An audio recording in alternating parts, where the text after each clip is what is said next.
Bom, pessoal, continuando a parte de análise de algoritmos, a gente vai ver hoje notação grande O, ou big O. Tá? Então, tem várias formas de você fazer a análise assintótica do seu algoritmo. Tá? Talvez a mais conhecida e utilizada seja a notação grande O, ou big O, esse O maiúsculo aqui. Tá? O que essa notação representa? Bom, ela representa o custo, seja ele de tempo ou de espaço. Tá? A gente está vendo tempo nessas aulas. Tá? Então, o custo do meu algoritmo no pior caso possível, tá? Para todas as entradas de tamanho n. Então, pior caso eu estou analisando. Ou seja, ele analisa o limite superior de uma entrada. Ou seja, meu algoritmo nunca será pior do que isso. Tá? Então, posso dizer que o comportamento do nosso algoritmo nunca vai ultrapassar um certo limite. Essa é a ideia da notação grande O, ou big O. Então, vamos pegar um exemplo aqui, no caso, ordenação usando o algoritmo Selection Sort. Então, dado um array V, tá, de tamanho n, eu vou procurar o menor valor de posição ME e colocar na primeira posição. Então, fazemos isso aqui. Vou repetir esse processo para a segunda posição, depois para a terceira, depois para a quarta e assim por diante. Tá? E eu vou parar esse processo, vou parar ele quando a array estiver ordenada. Então, eu sempre procurando quem é o menor valor, está na posição ME, coloco a primeira posição. Procuro o menor valor, coloco do restante do array, coloco a segunda posição e assim por diante, até ordenar o meu array. Tá? Bom, eu tenho dois comandos de laço aqui, esse e esse. Tá? Então, ok, dois comandos. Eu tenho um laço externo executado n vezes, então aqui, começando em 0 e n-1, tá? Executado n vezes. Eu tenho um laço interno, aqui, tá? E o número de execuções dele depende do valor do índice do laço externo. Tá aqui, ó, j começando em i mais 1, sendo que i é o índice do laço externo. Então esse laço interno ele pode ser executado n-1 vezes, n-2 vezes, n-3 vezes, até que ele é executado apenas uma vez. Tá? Porque eu estou sempre pegando, ó, dessa posição, i mais 1 até o final do meu array. Então começa da primeira posição até o final, da segunda posição até o final. Então, na primeira vez, que eu estou na primeira posição, eu executo ele n-1 vezes, na segunda posição, n-2 vezes, e assim por diante. Ou seja, o número de execuções desse laço varia dependendo do laço externo. Bom, para calcular então o custo do meu algoritmo Selection Sort, eu tenho que calcular o resultado dessa soma. Ele vai executar uma vez, depois duas vezes, três vezes, quatro vezes, até n-1 vez mais n vezes. Preciso executar, porque quantas vezes vai ser executado o laço interno. Tá? Essa soma então representa o número de execuções do laço interno. E não é tão simples calcular. Tá? Nesse caso, essa soma é até fácil de se calcular, mas dependendo do algoritmo, isso não é simples de calcular. Tá? Então, dependendo do algoritmo, é uma tarefa muito complicada. Neste caso, então, essa soma equivale à soma dos n termos de uma progressão aritmética. Que razão? Então, isso daqui, essa soma pode ser reescrita como algo assim: n vezes 1 mais n dividido por 2. Tá? Equivale a somar 1 mais 2 mais 3 mais 4 até n.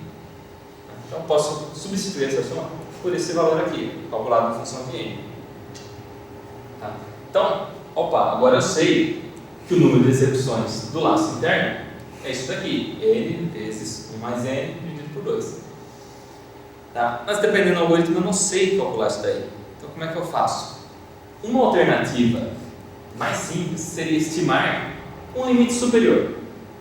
Bom, qual é a ideia? Eu vou alterar o meu algoritmo para algo menos eficiente do que temos. Eu sei que o meu algoritmo Selection Sort aqui, ele executa um laço mais externo n vezes e o interno vai diminuindo de tamanho à medida que vai aumentando o índice do laço externo. Tá? Se eu pegar e propuser alguma coisa menos eficiente, eu vou saber que o algoritmo original é no máximo tão ruim, ou talvez melhor, que esse novo algoritmo que eu fiz menos eficiente. Então, estou criando alguma coisa pior para comparar. Bom, como é que eu posso diminuir a eficiência do selection sort? Bom, eu posso trocar então o laço interno, que está mudando de tamanho a cada execução do laço externo, por um laço que seja executado sempre N vezes. Então, em vez de ele fazer N-1, depois N-2, depois N-3, vou fazer ele executar sempre N vezes. Bom, isso simplifica a minha etapa de análise do custo, tá? E também piora o seu desempenho, porque se antes ele executava cada vez menos vezes o laço interno, agora eu estou fazendo o laço interno sempre N vezes, tá? Eu fiz mudanças. Então, agora eu tenho dois comandos de laço alinhados e sendo executados N vezes cada. A gente viu na última aula que algoritmo simples eu posso simplesmente contar o número de laços alinhados, então a função custo passa a ser N quadrado. Tá? Utilizando a notação grande O, ou big O, eu posso dizer que o custo do algoritmo, no pior caso, é O de N ao quadrado. Tá? Por quê? Eu substituí um laço que era mais eficiente, que não ia ser executado sempre N vezes, por um que vai ser executado sempre N vezes. Então, esse meu algoritmo aqui, com essa modificação, vai ter um custo N quadrado, mas o meu, no pior caso, é N ao quadrado. Ele pode ser melhor do que isso. Tá? Então, a notação O de N ao quadrado nos diz que o custo do algoritmo não é assintoticamente, ou seja, indo para o infinito, tá? O N crescendo para o infinito, não é pior do que N ao quadrado, ou seja, o meu algoritmo é melhor do que isso. Tá? Em outras palavras, o custo do algoritmo original é no máximo tão ruim quanto N ao quadrado. Pode ser melhor, mas nunca pior. Tá? Então, tem um algoritmo selection sort originalmente, ele tem no máximo um desempenho tão ruim quanto N ao quadrado. Tá? Ele vai executar N ao quadrado de instruções, mas nunca mais do que isso. E é provável, né, que ele seja melhor do que isso, porque eu piorei o desempenho dele na simplificação. Tá?